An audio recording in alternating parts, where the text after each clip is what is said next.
Okay, here's something we have learned a week ago, but I decided to make a video later. It will be interesting nevertheless. Now, so I'm pretty sure some of you might have already learned. HYBE signed an MOU with National Museum of Korea and Korea National Museum Foundation. Okay, so HYBE's new cultural partnership with these institutions was supposed to celebrate, K culture and Korean heritage. Instead, there was a quote unquote controversy around this issue because an Instagram post featuring Si-hyuk uploaded by the museum, and that set off a storm of quote unquote criticism. So, in this video, we're going to break down what really happened and why the museum deleted the post and what this might mean for HYBE, the museum, and Si-hyuk going forward. Okay, so let's talk about the MOU first. So this is something that HYBE made an announcement about on their official channel, on their official website. HYBE has signed a memorandum of understanding with National Museum of Korea and Korea National Museum Foundation to boost the global reach and value of K culture. The agreement, which was signed at the National Museum of Korea on October 2nd, October 2nd, so that's like exactly a week ago. It brings together the strengths of the museum cultural heritage and HYBE's global entertainment power, it says. HYBE chairman Si-hyuk, right here, with a bright smile, and museum director Yoo Hong-jun, I think that's his name, Yoo Hong-jun, yes, right here, and foundation president Chung Yun-seok, and here's the picture, Chung Yun-seok, right here on the left. So they attended the signing ceremony. So the museum, which houses more than 440,000 cultural artifacts and ranks among the world's top museums in visitor numbers, is expected to surpass 5 million visitors this year. And that info was included in this article as well, to show people the significance of this MOU. And indeed, there are a lot of visitors going to this museum this year because of various factors. But here's an article that I found. Visitor numbers at National Museum of Korea are expected to hit an all-time high this year, ATH. The museum announced that from January 1st to September 25th, a total of 4,189,822 people have visited, already surpassing the previous annual record set in 2023. The surge is partly attributed to heightened interest in Korean culture and tradition following the success of K-pop Demon Hunters. At the current pace, annual attendance is projected to exceed 5 million for the first time in the museum's 80-year history. Wow.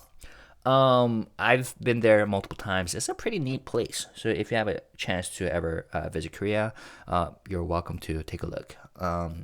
Some sections you have to pay to get in, but mostly it's free and it's pretty nice. But yeah, this year, a record number of people visited the place thanks to a combination of various factors, one of them being K-pop Demon Hunters. Now the article also says, the official announcement, the foundation operates something called MUTS, MU:DS, National Museum Goods, okay? I guess that's an abbreviation, MUTS, abbreviation for museum goods, which is a cultural product brand inspired by museum collections, aimed at sharing the beauty of Korean heritage worldwide. Under the agreement, the three parties will, first, develop cultural products that combine MUTS design with HYBE artist IP, for example, BTS.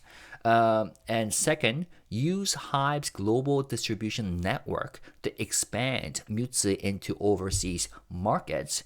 And I'm assuming what they're talking about here, one of them could be Weverse shop network, right? Distribution networks. And third, promote museum collections and cultural content internationally. Okay?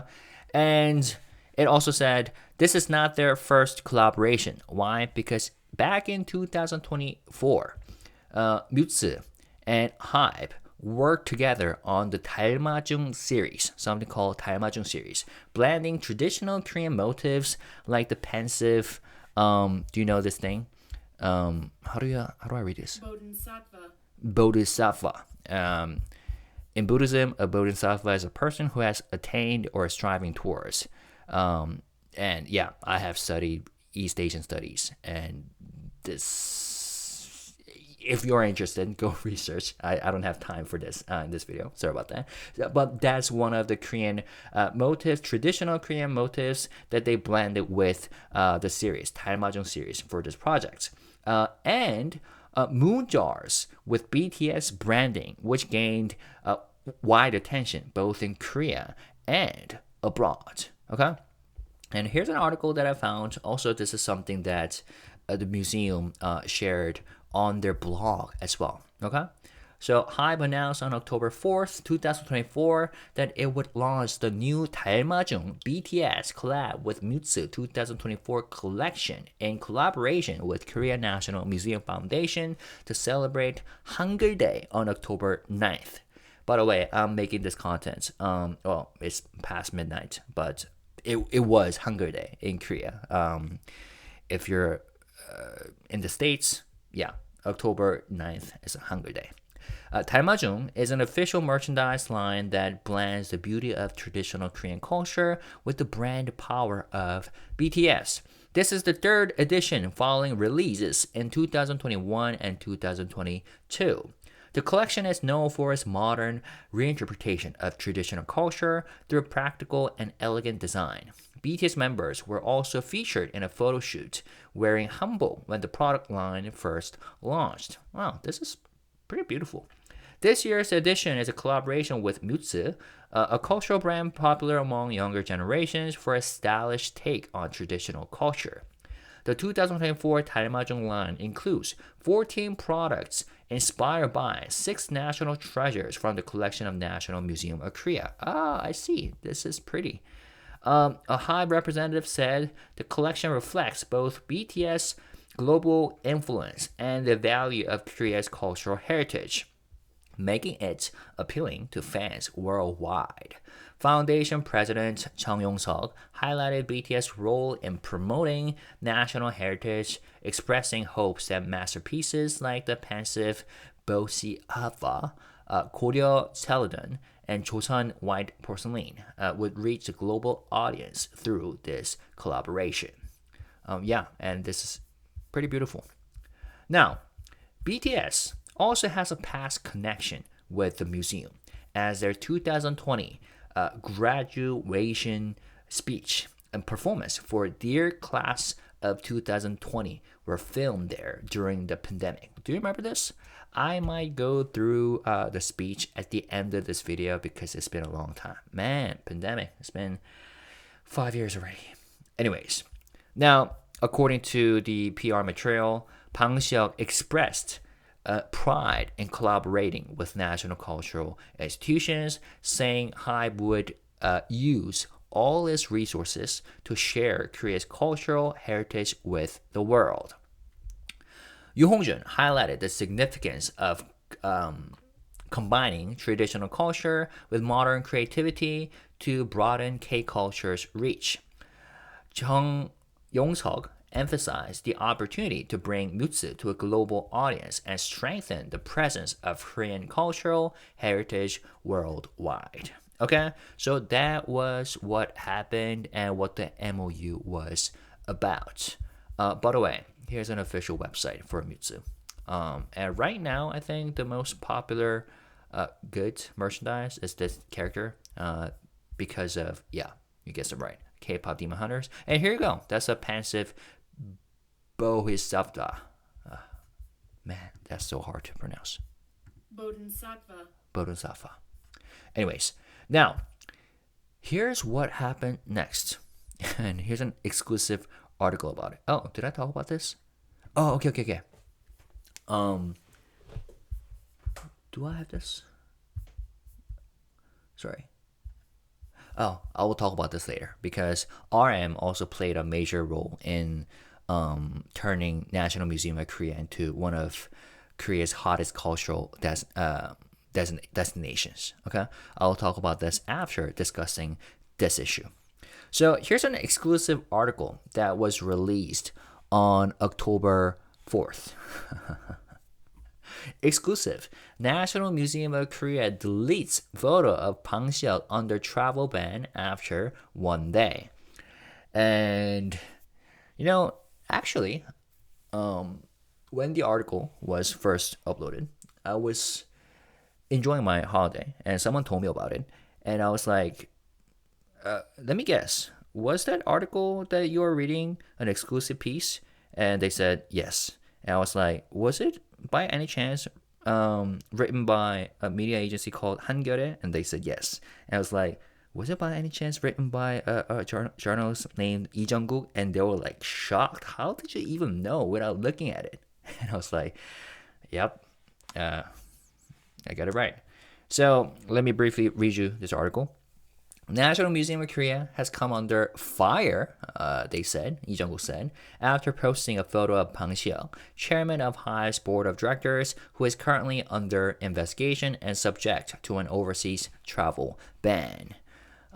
Here's an actual article. By the way, if I have already discussed about this journalist in my previous video, discussing Bang Seok, and I have his photo in the thumbnail, so go look for it if you're interested. And the museum shared the image on its official social media accounts, but deleted it within a day amid growing criticism. So on their Instagram. On October 1st, the museum posted a smiling photo of its director Yoo Hong-jun and Bang Seok taken during an MOU signing ceremony. The agreement centered on developing and globally expanding Mutsu products linking Korean cultural heritage with popular music. However, it says, I'm quoting this article. Where is it? Okay, 수백 개. It says, however, hundreds of comments criticized the museum for promoting a criminal suspect and allowing a public institution to be used to whitewash the image of a corporate head. Bang Seok has been under investigation for alleged fraudulent trading in violation of the Capital Markets Act and was placed under a travel ban following a referral from the Financial Services Commission to prosecutors. As the backlash grew on social media, the museum quietly deleted the post on October 2nd without issuing any explanation or statement. Okay, now, all right, let me read first. Kpop columnist Si-hyuk posted on X, sarcastically noting the contrast between how minor offenses receive harsh punishment, while someone facing large-scale fraud allegations can be treated as a VIP at a prestigious national institution. I don't even know who this Si-hyuk person is, but that's what this journalist, Lee Jung-guk, decided to quote. Bang Seok previously canceled a keynote speech at the Federation of Korean Industries Summer Forum in Jeju this July after the charges against him were formally filed. Interesting how this person, Lee Jung-guk, ended this article by noting that this is not the first time that quote-unquote public backlash caused or canceled Bang Seok. And yeah, well, I mean, I'm not sure whether that successfully canceled him, but indeed, Bang Seok was supposed to attend this meeting as a keynote speaker, but Lee Jae-sang, HYBE CEO, instead attended and delivered a keynote speech titled "The Crisis and Challenge of K-pop: HYBE's Global Expansion for Sustainable Growth." And he presented the company's strategy of turning crisis into opportunity. And at the time, he explained the background behind Bang Seok's 2023 K-pop in crisis remarks, right? Emphasizing how HYBE had anticipated potential risk ahead of time and developed strategies in response, like multi-home, multi-genre expansion, multi-label system, and fandom platform development. And they have been working very hard and spending tons of money into developing these strategies. Okay. Now, when I look at how the situation with Bang Seok unfolded, I don't know. What did you think? Like, For me, the first thing that I noted was how quickly public perception in Korea can move ahead of the legal process. Because the reality is that there hasn't been a trial, let alone a verdict, right? But the way the story has been framed in domestic media has already been like already created an atmosphere where suspicion itself has already been turned into a kind of judgment. And it's less about what's legally proven and more about how people feel. And once something gets cast that way, it's incredibly hard to undo. And I am pretty sure I know how a lot of people, watching my channel criticize like the Korea as a nation and Korean media and the Korean audience, but I'm pretty sure something similar happens in your country and your society as well. So feel free to share your own situations in the comment section. Anyways, now another thing that stands out to me is how online outrage doesn't always reflect the actual scale of public sentiment, because it's entirely possible that only a small number of people were actively posting critical comments under the museum's original photo. I have shown you again and again that there are dedicated group of people following actively articles talk about Bang Seo and write comments. And I'm like 70% sure that the majority of Korea people do not really care about what happens to Bang.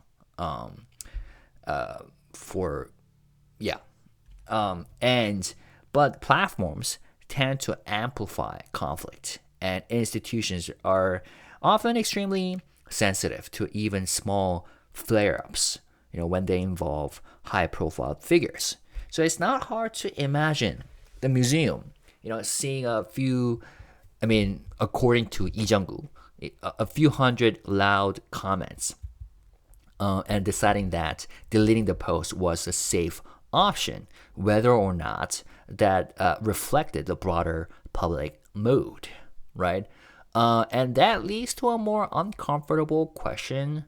Like, should major cultural institutions really be making decisions based on the volume of noise rather than the substance of what's being said?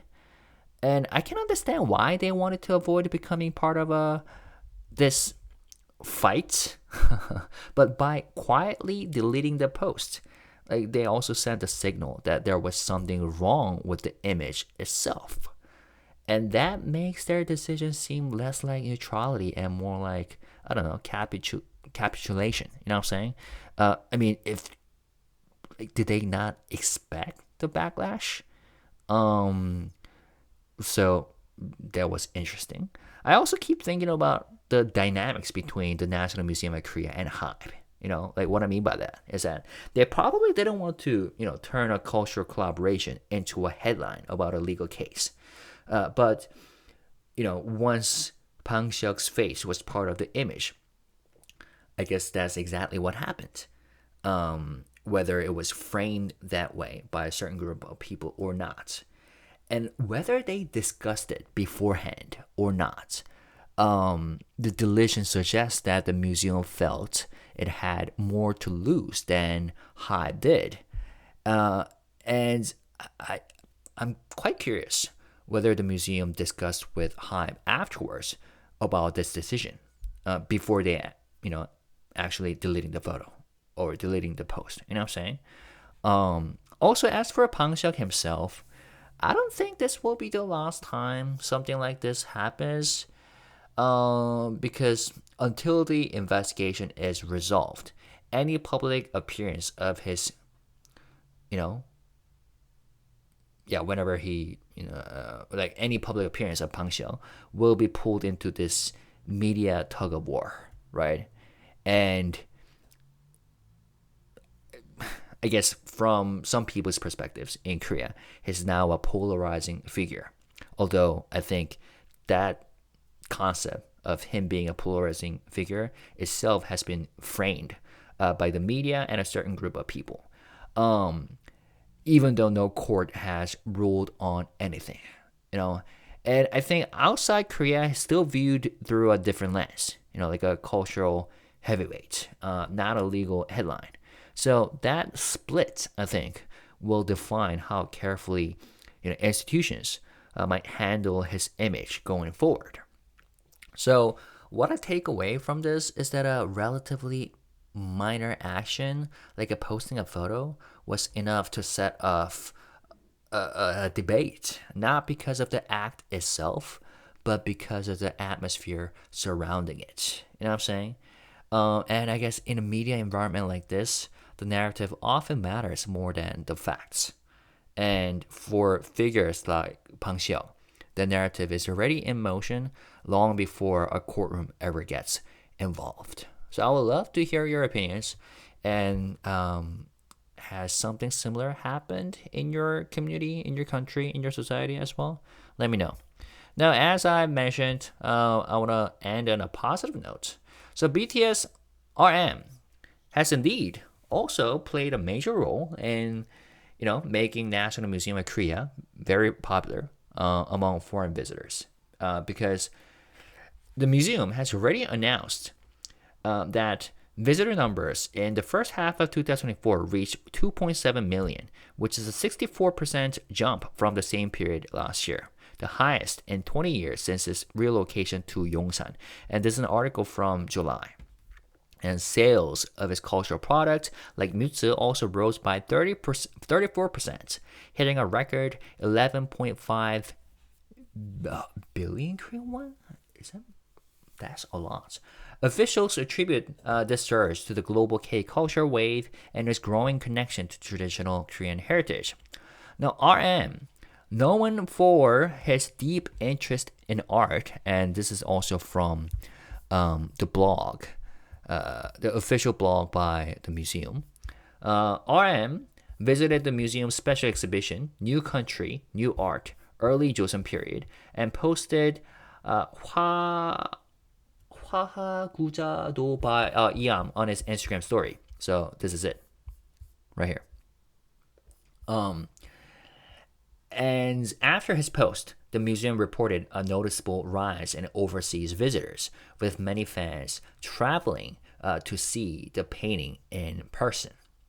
And the article also said that the popularity of K-pop Demon Hunters and the appearance of traditional Korean cultural elements on entertainment shows like Street Women Fighters also boosted interest in the museum and its merchandise. Muse products such as magpie and tiger badges and cut string pens sold out quickly, and the Muse online shop saw around 260,000 daily visits. Yeah, that's a lot. And look how they added hashtags RM, Archive, BTS, Army in their blog post. Good. Anyways, so that's what it is. And let me end with questions, as always. Do you think it is fair for public perception to shift so strongly before any legal verdict has ever been reached? Like in this case. And how much influence do you believe a small but vocal group online should have over the decisions of major cultural institutions? And if the National Museum deletes a post under pressure, is that an act of responsibility or of weakness? And what kind of conversation might have taken place between the museum and HYBE before the deletion occurred, if any at all? And how do you see Pang Si-hyuk's position evolving in the coming months, especially with such a clear gap between domestic and international perceptions? And lastly, in a climate where narratives often overpower facts, who actually shapes the story that the public ends up believing? All right. So let me know your thoughts by writing the comments in the comment section. And as always, let's stay positive, respectful, and classy. And before I wrap, if you have time, I might stay afterward to read. Does this work? Actually,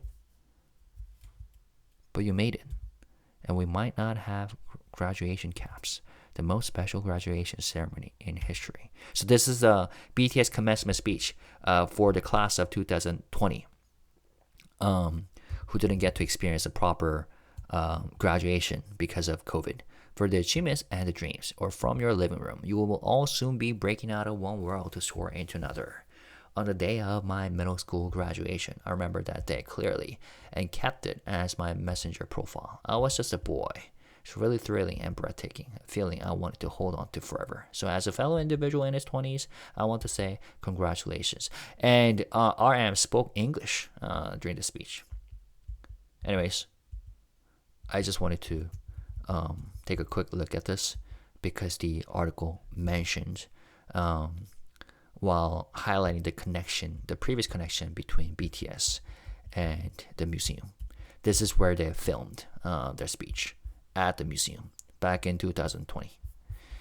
Let me see. My friend's pace is not my own.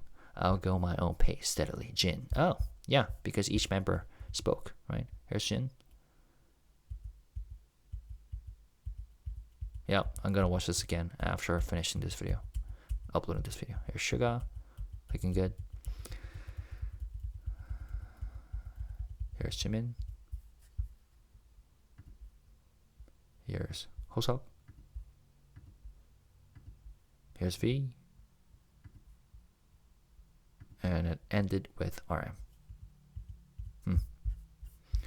You are the leader of your own life, Chamoso. Nice. Anyways, there we go. Let me know your thoughts. All right? Peace and love. Bye-bye.